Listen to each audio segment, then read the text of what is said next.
Hello, my name is Clara Ambrosino, and today I'm going to be reading Isaac's Corner Store by Sanaa Merritt.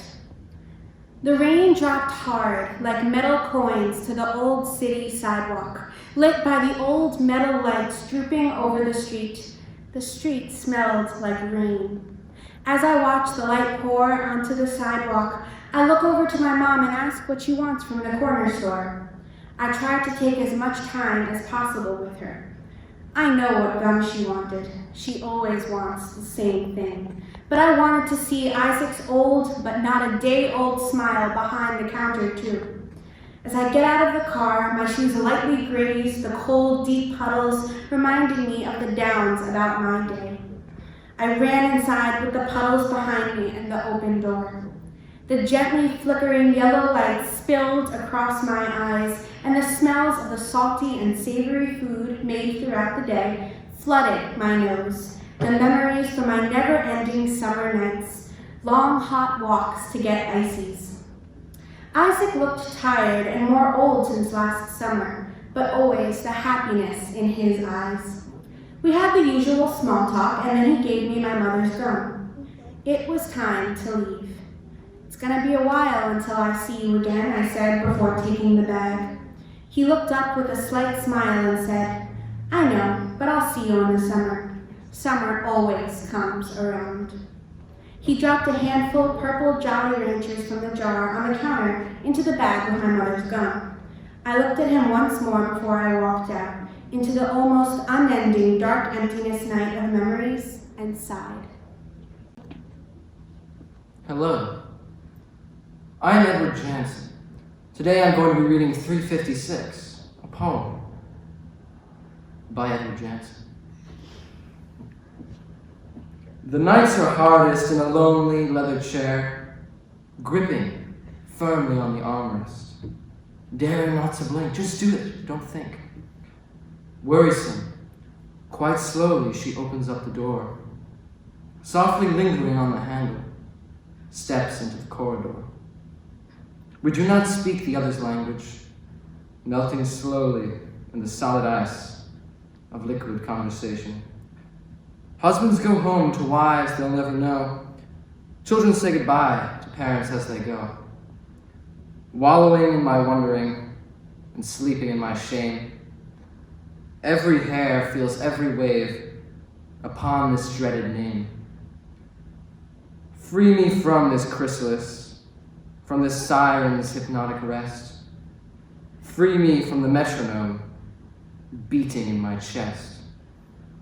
Liberate this prisoner throbbing in my breast.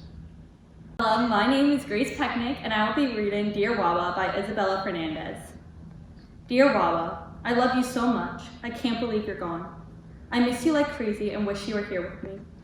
I will always remember when we would sleep over and I would give you the remote and turn on my side and close my eyes, and you would reach over and scratch my head till I fell asleep.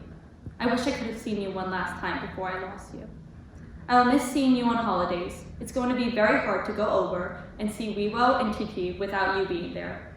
I'll miss having our fashion show for you every time I came back from the mall with new clothes. I wish I could have gotten a picture with you while all dolled up in my birthday dress. You never smiled with your teeth in pictures, if you were posing for one. But when no cameras were around, you always had the biggest smile on your face. You loved watching Peter, Luca, and I growing up, and you would always have the big smile on your face with us. I will try and make you proud with everything I do in life, and I know you're watching down on me, smiling with Awicha. Losing you feels like a lost part of me that I'll never get back. Not hearing you call me Princesa, Monquita, Bella, Corazon, and Mamita is going to be very hard to live without, but I'll try. It's going to be hard to not have you there for my high school graduation, going to college, graduating from college and med school. Not having you there for my wedding or getting to meet my children will be very hard, but I will make sure your memory lives on. And my kids will know who their Weewa was. Moving on with my life without you around will be one of the hardest things I will ever have to do. But I know you wouldn't want me to be sad forever. You want me to remember all the good times with you.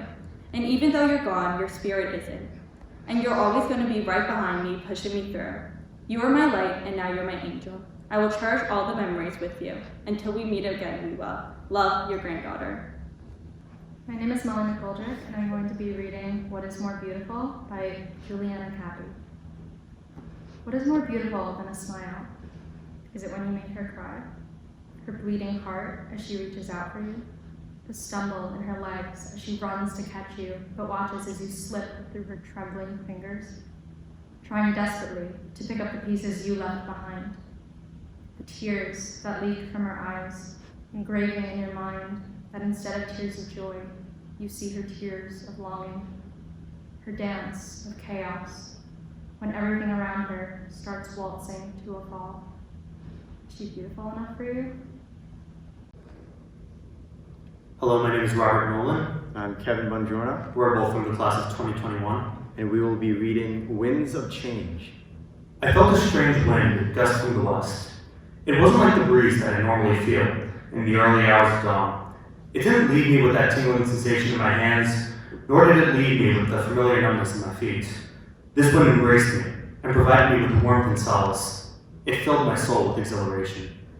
The trees on the sidewalk, I notice, are nearly bare, and its leaves that were once lively green are now a homogeneous brown. The leaves encircle me as I continue further down the block, as if they were attracted by the same winds that granted me comfort. I notice the old lamppost at the corner of my street, whose bulb hasn't been changed since last December. A family of winter moths gather in the crevice to seek refuge from the upcoming season. I ponder the notion of metamorphosis, the idea that these moths didn't just come to be. They were once mere caterpillars that underwent major transformations to become who they are now. I noticed a pair of playful squirrels scurrying to salvage the last of the acorns before the time comes for them to take shelter in their burrows. The physicality of the squirrels has changed since the summer. They now possess a thicker fur coat to shield them from the bitter cold. I noticed an elderly couple strolling through the neighborhood with their grandchildren. The juxtaposition of contrasting ages doesn't take away from how touching the sight is. What is their story? Is it as romantic and lovely as it may appear to be on the outside? Surely, the trees, moths, and squirrels aren't the only things that undergo change. You can't change who you are. But is that really true? Life is change, and change is life. We all have matured and learned from past mistakes and failures. We all have grown from the little children that we once were. It's never too late to change who we are now, to become the person we want to be, and can be in the future.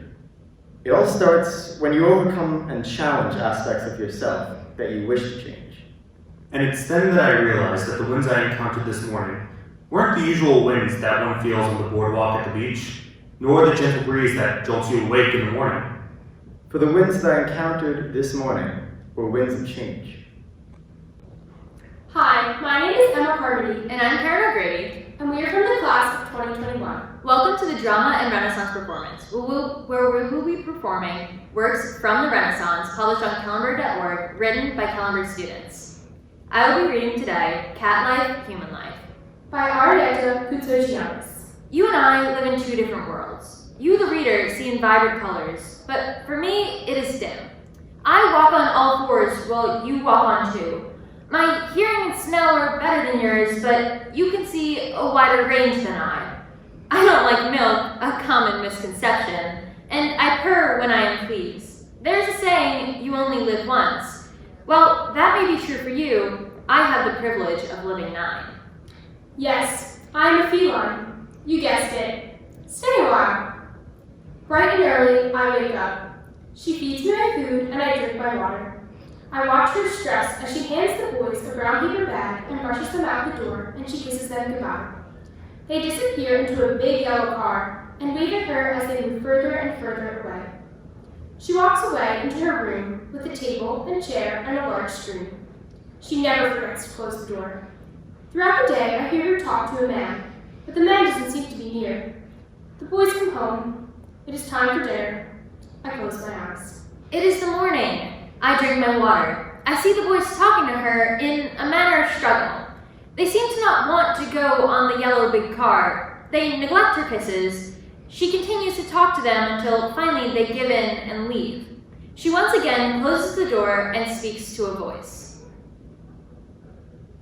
They come back they seem taller and larger too. Dinner is ready. This morning, the boys are wearing big robes, like she wears but shinier. They have smiles on their faces.